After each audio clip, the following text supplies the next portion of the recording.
Good evening and welcome to the program. This is The Limelight and my name is Prince Apollo.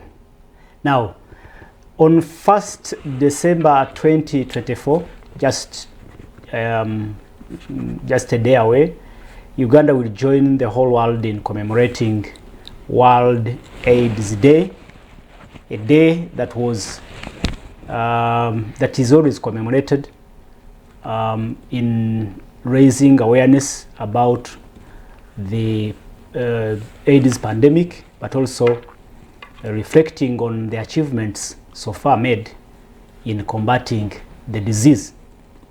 Well, as the day falls, Uganda has conflicting statistics as far as HIV/AIDS is concerned, looking at the rising prevalence rates, especially in young children, but also funding gaps as the funding towards interventions to combat the disease is slowing down, especially after passing the anti-homosexuality bill that angered the funders from US and the West.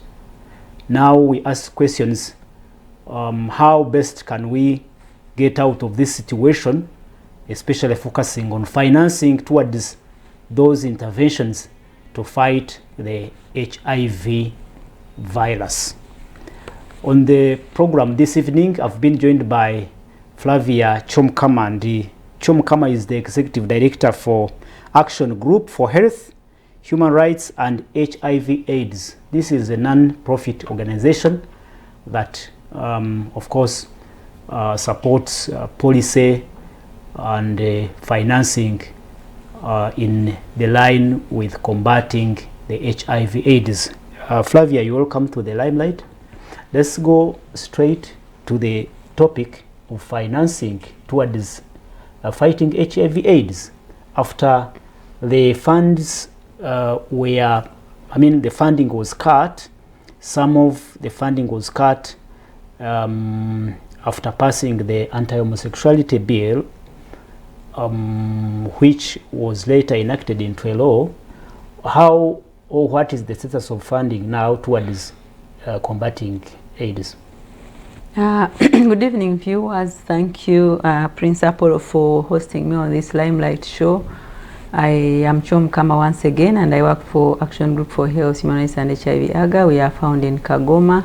We've been here since 2003, and we do health awareness, social monitoring and accountability, but we also do health financing advocacy, what you might call budget advocacy. We want to see a little bit more money put into health. Over the last about 5 years, we have had the discussions about financing for our own HIV programs. So I would like to not necessarily agree with you that is because of the Anti-Homosexuality Act that money is slowing down, but that for the last 5 years, for instance, the US government has been very clear. It has said, we have supported you over the last 40 years of HIV. You must be now grown enough to take control of your epidemic, or as a government, look after your people. So they've been supporting us, but they are saying they also have other priorities, but also their governments have done enough, really. If you were taking care of a child who is 1 year, 40 years, they are still in your house, really. So I think the anti-homosexuality is just another by the way, but we have been discussing sustainability from even earlier than 2020. I do recall we have had discussions with the Ministry of Health, Uganda AIDS Commission and other partners, checking to see how the government is actually now building systems to ensure that they sustain the HIV response. And along that road, Uganda AIDS Commission has been leading the process of developing an HIV response sustainability roadmap. Of course, much more energy has been put in these last 2 years, but We have been, because even in 2018 we had an HIV investment case which was showing that as a government we are not investing enough. We are investing about 16%, and the donors are putting in 41%, and then us, the individuals, the Ugandans, we are also putting in about 41% or 42%, which is unacceptable, because WHO provides guidance that for people to pull out of their pocket to pay for any health services should not go beyond 15-20. But in Uganda, we are getting out 42% from our pockets.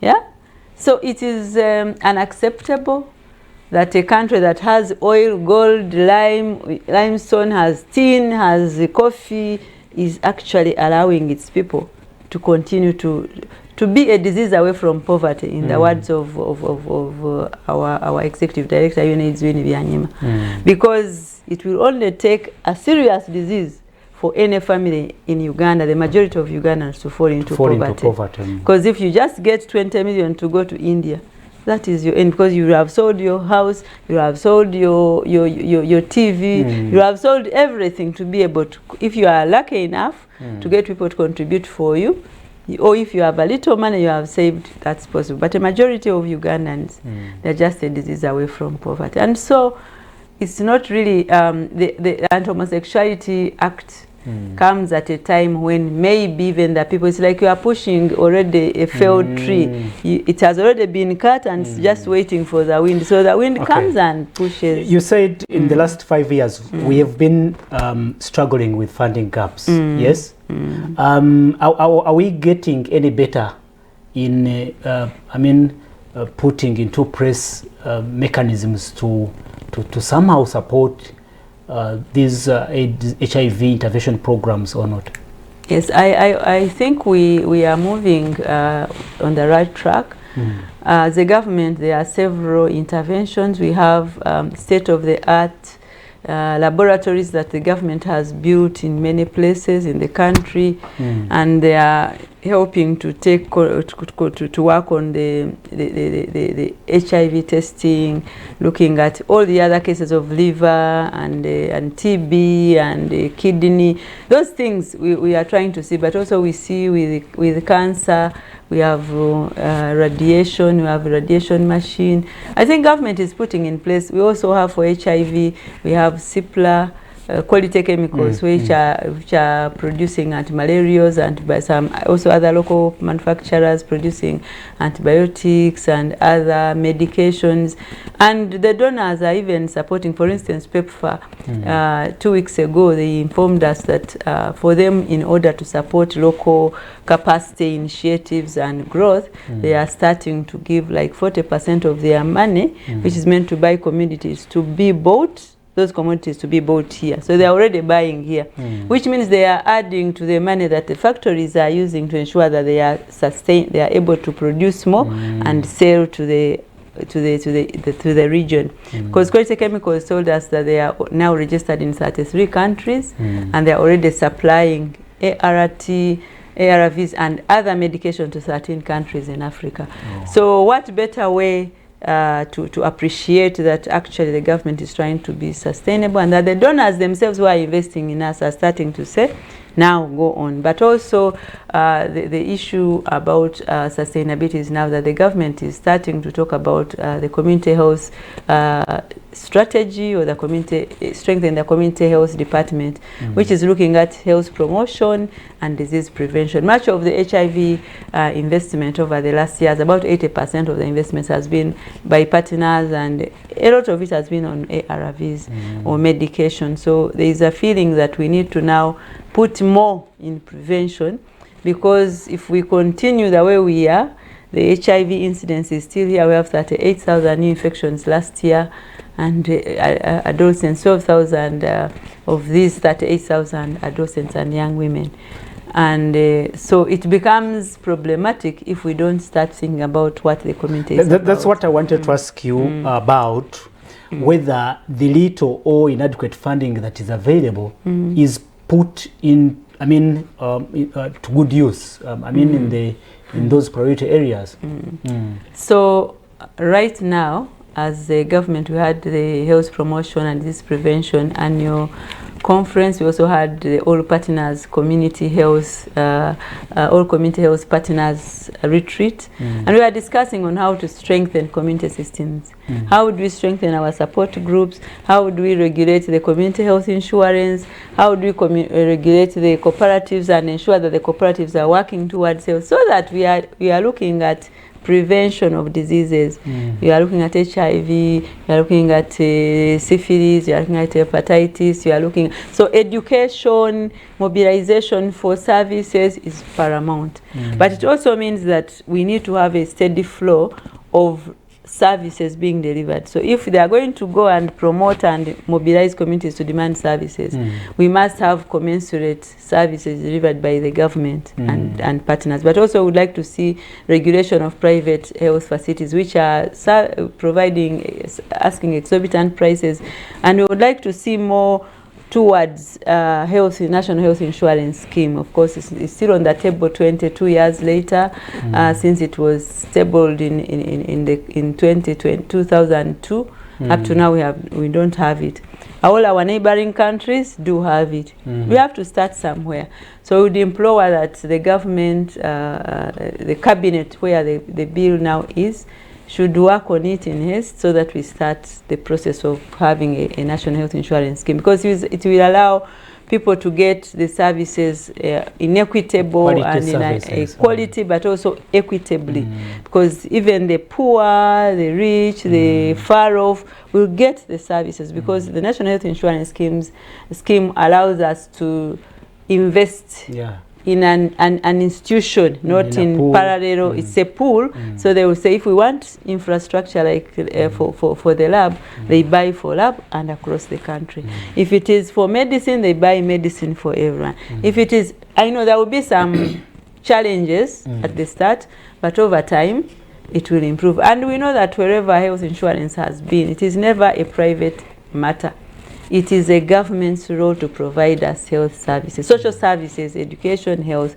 So even when we say we want to have a national health insurance scheme, and they are saying maybe people who are working should pay, the indigents should contribute, they will, definitely.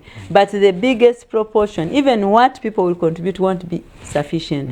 It is the government's role, and it will need to invest maybe 60% and top up, or even 70%, top up what the communities are contributing, to show that they are really interested in their health. So we see an effort in light of HIV, that we are starting to develop an HIV sustainability response, that for Ministry of Health, we have now a community health department, which has a strategy, which has developed guidelines on how to ensure that we promote health, we ensure we create demand for services, but above all, we ensure disease prevention.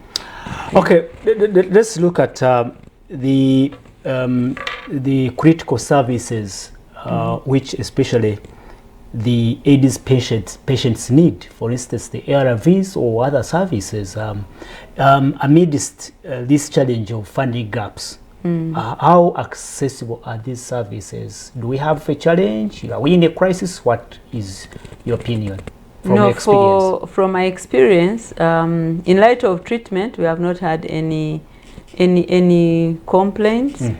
Because for the last 20 years I'm taking ARVs, and we have had sometimes delays in shipping or stockouts, and we realize that sometimes they are stocked out in one health facility, but in another one they are overstocked, so they can also redistribute. We have had condoms coming in there. Sometimes we have stockouts, but also the partners are always willing, like UNFPA is always willing to support.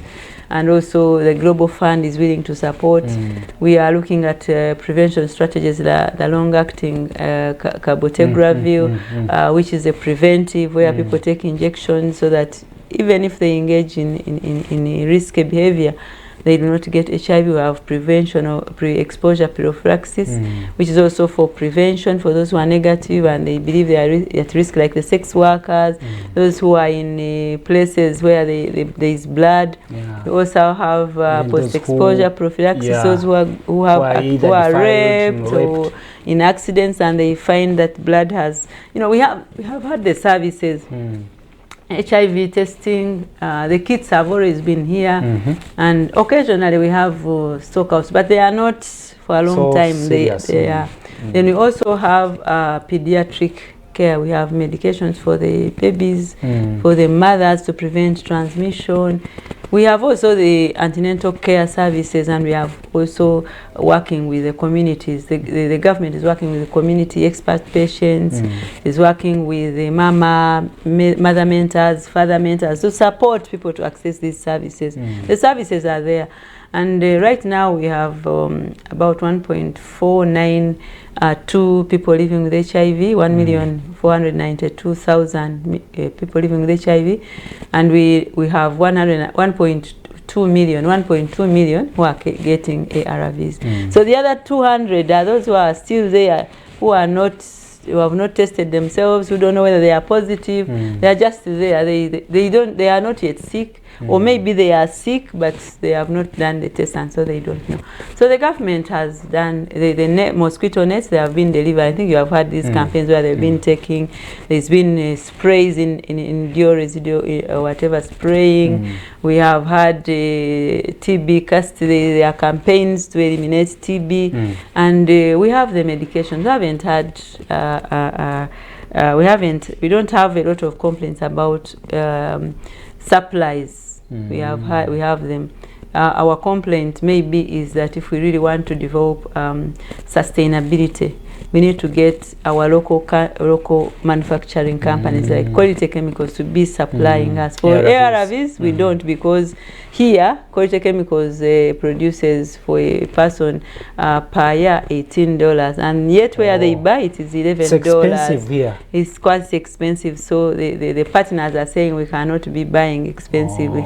But the other way, we are also saying if you gave them money, maybe the economies of large-scale production will reduce the price. So I think that's the way PEPFAR has done, and Global Fund, they are trying to see if they can now think about buying local and ensuring that we have more investments in local. But we also know government invests in Quality Chemicals and other local industries every year, and we believe that if this could be increased, or we have more partners investing, we shall have more sustainable supply chains in this country.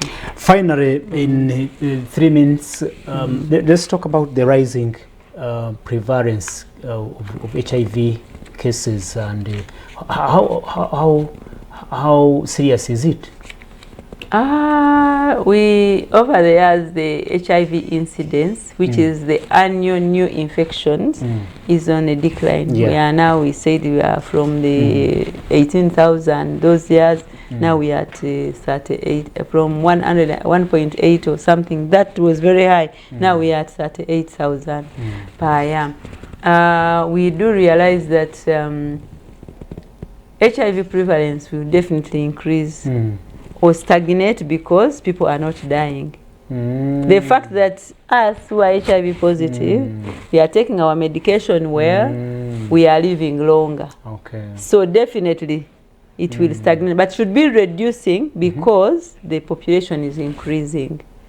Also, stagnation means that there are other people who are getting HIV. This 38,000 make it stagnate, but otherwise it should be reducing on a reducing basis because there is medication. People are taking medication. Are you saying there is no cause for alarm? Well, the alarm is in the cities. I think we have realized lately that we have tourist cities like Fort Portal, which has a HIV prevalence of 14.1%. We have recently seen Mbarara, which has HIV prevalence of about 11%. We have Soroti about 12%. We have Lira. There is increasing prevalence in the cities, and I think it's because of the situation and the unemployment, the poverty that is going on, and these are town places of adventure, Ibidula, you know, there's a lot of do's in the evening that are not checked. So, and also the sex work is on the rise because of poverty. People can't get money from somewhere. People are dropping out of school. And recently they talked about the university students who are hungry. So if they are hungry and they need school fees, definitely they'll go and exercise their bodies and get a pay if there is no alternative way of earning an income. So it's a really a big issue for the cities. When you look at the prevalence in the cities, it is it's decreasing, but it is still very high, higher than the As average. we conclude, what could be your recommendation in the short term so to counter these prevalence rates in cities and urban centers? As I conclude, thank you. We have a lot of policies, the main engagement strategy, we have the stigma and discrimination prevention, the poverty alleviation, wealth creation, those things, they are on paper. We need to see them working for that person, because wealth creation should actually go to the people. The PDM is there, but we realize that some people are taking it and families are using it maybe for sickness or burial. How do we make sure that these programs work for the people? Educate them about the programs, the livelihood programs, but also educate them about disease prevention, health promotion, but also to seek services early. You know, we are used to first getting pain to go to the hospital, but also the other fact that is around last year's findings by Uganda AIDS Commission is that 56% of the women have comprehensive knowledge of HIV, how it is spread, how it is prevented, and for men it is 54%. So where we don't have 100% knowledge, a comprehensive knowledge in the communities, where HIV has been for 42 years, we must go back to the roots and ensure that we inform, educate, and communicate for social behavior change. Thank you so much, Chomkama Flavia. And Chomkama Flavia is the Executive Director, Action Group for Health, Human Rights, and HIV/AIDS, in short, AGA, a non-profit organization that works on policy support, policy and policy advocacy, health financing advocacy, social mentoring and accountability, as well as health creation of health awareness around also around AIDS and also human rights. Thank you so much, our viewers. Thank you so much for your time. After here, we are going into Emisinji with Pastor Aloysius Asubijingo. Let's wish you happy World AIDS Day, wherever there are celebrations or anyway and events. Please spread the word. AIDS is still a public health threat in this country, and it kills. My name is Prince Apollo. Let's catch up again next Friday in another edition of The Limelight.